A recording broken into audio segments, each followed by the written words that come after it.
Kagidan ti matutudo a panawen, ibalbalakad ti DOH Cordillera iti publiko nga agridam iti sakit a leptospirosis. Housing assistance para kadagiti nadadailan iti pagtaengaan iti Baguio ken Benguet at dadalan ti Pag-ibig North Luzon. Dagiti detalye iti report ni Bridget Marcase Pangusfian.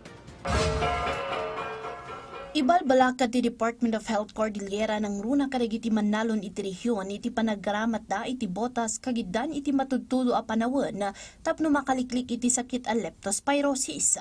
Sigun iti Regional Epidemiology and Surveillance Unit ti DOH Cordillera, saan lang nga kadagiti Manalon di balakad ngem kaadwan nga mina kaso a nailista iti nasa o sakit ket kadagiti Manalon. Manipod January 4 aging August 1 na 2026, 123 akaso ti leptospirosis tinailista kinwalo kadagitoy ti pimusaya. Adalan ti Pag-ibig North Luzon, Baguio ken Benguet LGU ti addang no kasano ang makaipaay iti pag-ibig iti assistance kadagiti umili a nadadailan iti pagtaengan gapo iti panagragaay nga intunda ti matudtudo a panawon.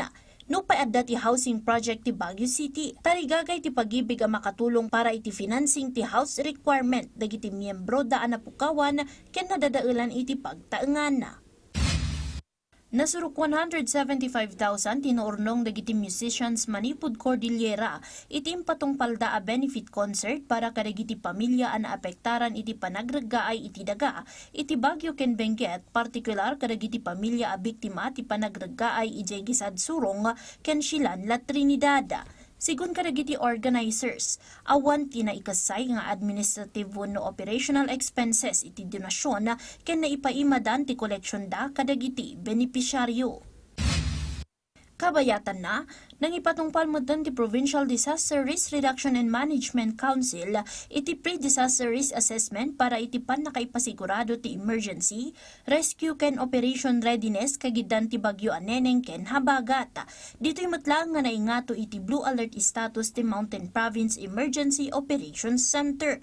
Nang ipaayda matlang iti balakad para kadagiti residente iti probinsya a vulnerable iti panaglayos, panagragaay ken dumapay a rain-induced hazards nga agbalinda nga alerto ken agtungpal kadagiti safety advisories. Bridget Marcase Pangusfian para iti Pagilian.